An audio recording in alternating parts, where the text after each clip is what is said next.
안녕하세요. 오늘도 살금의 시간 함께해서 감사합니다. 오늘 이사에서 5장입니다. 내용을 함께 살펴보도록 하겠습니다. 5장 크게 세 단락으로 나누어 살펴볼 수 있습니다. 첫 번째 단락은 현재 이스라엘의 상태, 그래서 하나님께서 이스라엘에게 어떻게 하실지를 포도원의 비유로 이야기하고 있고요. 두 번째 단락은 이스라엘 현재 무엇이 문제인지, 그래서 하나님께 어떻게 하실지를 구체적인 예를 들어 얘기하고 계시고요. 세 번째는 그래서 그들 가운데 어떠한 위험이 닥쳐올지에 대한 것을 비유적으로 말씀해주고 계십니다. 첫 번째 단락부터 살펴보도록 하겠습니다. 포도원의 비유로 얘기하시죠. 하나님께서 포도원을 만드셨어요. 그러니까 여기에 동물이 들어오지 못하도록 그 물타리도 만들고 거기에 극상품의 포도를 씹은 다음에 계속 가꾸어 주는 거죠. 그럼 여기서 나는 포도는 어때야 돼요? 포도원에서 나는 포도여야 되죠. 그렇죠? 특별한 포도여야 해요. 돌봄을 받은 포도가 여기서 나와야 됩니다. 근데 어떻게 했다는 거예요? 들포도. 그냥 산에서 아무렇게나 자란 포도와 똑같은 퀄리티, 그 정도 퀄리티의 포도가 있어 자란다는 거예요. 그러면은 이 포도원을 돌본 입장에서는 더 이상 돌볼 이유도 없네? 울타리를 세울 이유도 없네? 울타리 안이나 바깥이나 결과가 같은데 왜 이렇게 울타리를 세우고 이것을 돌보겠어? 라는 생각을 할 수밖에 없다는 것이죠. 이게 비유죠. 그래서 이건 이스라엘에 대한 비유죠. 읽으시면 다 이해되시죠? 이스라엘은 어떤 상태예요? 극상품의 포도를 추구하는 상태였죠. 공의를 위한 은혜를 주고 계셨어요. 여기에 의로운 나라, 이스라엘이 의로운 나라가 되기를 목표하셔서 그들 가운데 마음의 은혜도 주시고 삶의 돌봄도 허락하시고 삶의 터전도 허락하시고 그에 대한 대안적인 어떤 시스템이나 모든 것들을 하나님께서 알려주셨죠. 그렇죠? 하나님께서 이들을 여기까지 돌보셨단 말이에요. 근데 결과가 어떻게 나왔어요? 공의로운 나라가 세워지는 것이 아니라 포악과 부르짖음, 힘센 놈이 약한 놈 괴롭히고 자기 더 많이 갖고 하하 나 부자다 좋다 하고 가난한 사람들은 어렵고 약한 사람들은 피해받고 어떻게 이렇게 억울한 일이 있나 라고 울부짖고 있는 이런 세상 나라나 똑같은 상태의 나라가 됐어요. 그렇죠? 그럼 하나님 입장에서는 더 이상 이스라엘을 돌볼 이유가 없으시다는 거예요. 은혜가 철회된다는 거죠. 그렇죠?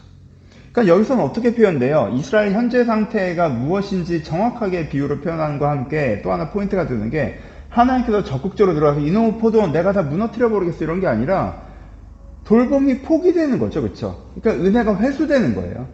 여러분 이스라엘은요 정말 하나님께서 지키셔서 여기까지 온 나라였어요. 하나님께서 더 이상 지키지 않으신다면 세상 원리대로 돌아가면 더 강한 나라에 잡혀먹는 삼류국가인 거죠. 그렇죠? 그래 넌 힘의 원리가 좋아? 그럼 힘의 원리대로 해. 그럼 어떻게 돼요? 더 힘쓴 애들이 유다와 이스라엘을 잡아먹겠죠. 그렇죠? 그 상태가 되는 거라는 거예요. 그래서 이게 하나님의 심판이라고 하는 게 은혜의 회수라는 개념으로 설명하고 있습니다. 그래서 구체적으로 그럼 뭐가 문제냐? 이들이 들포도 된 세상을 닮아 있는 모습이 뭐냐라고 하면서 세 가지를 얘기하시면서 화 있을진저라고 표현을 하십니다. 그렇죠? 이게 예수님께서 쓰셨던 표현들이죠. 그럼 뭐가 이렇게 이스라엘의 심각한, 어떻게 네가 그럴 수 있냐라는 거였어요. 첫 번째 뭐예요? 사람을 잊은 풍요에 대해서 이야기해 주고 계십니다. 가옥에 가옥을 입으며 전토에 전토를 더하여 빈틈이 없도록 하고 이 땅 가운데 홀로 거주하려는 자들에게 화했을진저. 이게 뭐예요, 여러분? 내가 부자 되는 거에 완전 꽂혀 있는 거죠. 나 집을 하나 더 짓겠어. 이 옆집도 사서 내 집으로 만들어야지. 저 옆집도 사서 내 집으로 만들어야지. 와, 내 집 얼마나 크다. 나 진짜 땅을 더 많이 가질 거야. 나 저 땅도 사서 내 땅으로 만들어야지. 저 땅도 사서 내 땅으로 만들어야지. 와, 다 내 땅이다. 너무 신난다. 그렇죠? 그렇게 해서 집을 빼앗기고 땅을 빼앗기고 가난해지는 사람들은 안 보이고 내가 내 집을 더 키우고 내가 내 전투를 더 누리는 거에만 관심이 된 내가 더 풍요로워지고 더 성공하는 거에만 관심을 갖고 다른 사람은 안 보이는 거. 그렇죠? 이런 사람은 세상에 해로운 사람이고 공동체를 망치는 사람이죠. 그렇죠? 하나님의 시선에서. 그래서 이 사람을 잊은 풍요의 방향성으로 가 있는 사람에 대해서 화했을진저. 하나님께서 너를 그냥 두지 않으실 거다라고 얘기하는 부분이 있습니다. 두 번째 뭐예요? 하나님을 잊은 즐거움에 대해서 11절부터 얘기하고 있죠. 뭐라고 표현합니까? 아침에 일찍 일어나서 독주를 마시며 밤 깊도록 포도주에 취한 자들. 연회에서 수분과 비파와 소고와 피라 포도주를 갖추어도 여호와께서 행하신 일에 관심을 두지 않고 그의 손을 하신 일을 보지 않는 사람들. 그래서 내 백성이 무지함으로 말미암아 사로잡힌다. 이렇게 표현하시죠. 그러니까 이게 정말 그렇죠. 이 사람들은 특별히 뭐 엄청 나쁜 짓이 아니라 즐거움에 푹 빠져 사는 사람인 거죠. 아침부터 저녁까지 포도주와 독주, 날 즐겁게 하는 거. 그거에 시간과 마음을 다 써서 뭘 해야 더 즐거울까? 그래, 내가 악단을 더, 음악을 더 들어보자. 내가 포도주를 갖춰보자. 연회를 갖춰보자. 파티를 해보자. 요렇게 하면 더 즐거울 것 같아. 요렇게 하면 더 즐거울 것 같아. 그거 신경 쓰느라 뭘 잊어버렸어요? 여호와께서 행하신 일에 관심 두지 않고 그의 손으로 하신 일을 보지 않고 그래서 무지해진 이 즐거운 거에 신경 쓰느라 하나님을 잊어버린 거죠. 사람에게 화 있을진저라고 표현을 하고 계시죠. 그래서 세 번째로 뭘 얘기합니까? 18절부터 25절까지 진리를 진 철학이라고 얘기합니다. 핵심은 20절이겠죠? 악을 선하다 하며 선을 악하다 하며 흑암으로 광명을 삼으며 광명을 흑암을 삼는 것. 쓴 것으로 단 것을 삼고 단 것으로 쓴 것을 삼는 자에게 화 있을진저라고 표현했어요. 이건 너한테 해로운 거야? 아니야, 나 그게 좋은데? 이게 너한테 이로운 거야? 나 그거 싫은데? 이게 맞는 거 아니? 그게 틀렸어. 그거 틀린 거야? 아니, 이게 맞았어. 그래서 이게 하나님의 시선을 보기에는 말도 안 되는 기준과 철학이 맞다라고 막 하고, 하나님께서 가르쳐주시는 맞는 기준과 철학은 되게 답답하고 고루하고 오히려 해로운 것처럼 얘기하는. 그렇죠? 그리고 그 앞에는 뭐가 나와요? 거짓으로 끈을 삼아 죄악을 끊으며 수레줄로 함과 같이 죄악을 끊는 자들에게 화 있을진다. 그러니까 그거는 거짓이야 라고 하는데 아니야, 이거는 처세술이야. 나한테 이렇게 하면 이익이 돼. 거짓? 그거 뭐가 중요해? 이렇게 하는 거. 그렇죠? 이게 다 진리를 잃은 철학. 하나님의 진리를 잊어버린 채 자기가 생각하는 말도 안 되는, 그리고 또 하나 나오는 게 스스로 지혜롭다 하며 스스로 명철하다는 자에게 화 있을진다. 그러니까 말도 안 되는 철학을 가지고 그것이 맞다라고 하고 그것이 진짜 스스로 지혜롭다, 이것이 똑똑한 거라고 하고, 또 삶에서 내가 거짓을 사용하면서도 그것을 이익이 되니까 아무 문제가 없다 하고, 이런 것들에 대해서 화있을진저라고 이야기하고 계십니다. 그래서 어떻게 된다고 얘기해요? 각각의 멸망도 얘기하시고, 이 풍요가 다 사라지고, 이 즐거움이 사라지고, 이것이 실패할 거라고 얘기하시고, 마지막에 한 번 더 세 번이 달락에서는 땅끝에서부터 오는 군대, 저 멀리에서부터 이제 군대가 들어와서 너희가 가진 것들이 초토화될 것이다. 왜? 하나님의 울타리가 회수되었기 때문에. 너희들이 이제는 힘의 원리로 네가 원하던 대로 참여한 거기 때문에 더 강한 자들이 너를 잡아먹게 될 것이다. 언제나 더 센 사람이 있으니까. 이런 부분들에 대해서 그들 가운데 경고하신 이야기를 이사야서 5장에 나와 있습니다.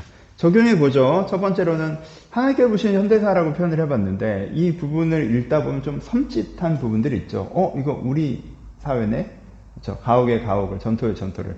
나는 10억 부자 될 거야. 그럼 그 다음 100억 부자 돼야지. 그거 1000억이 있나? 하여튼 조단위.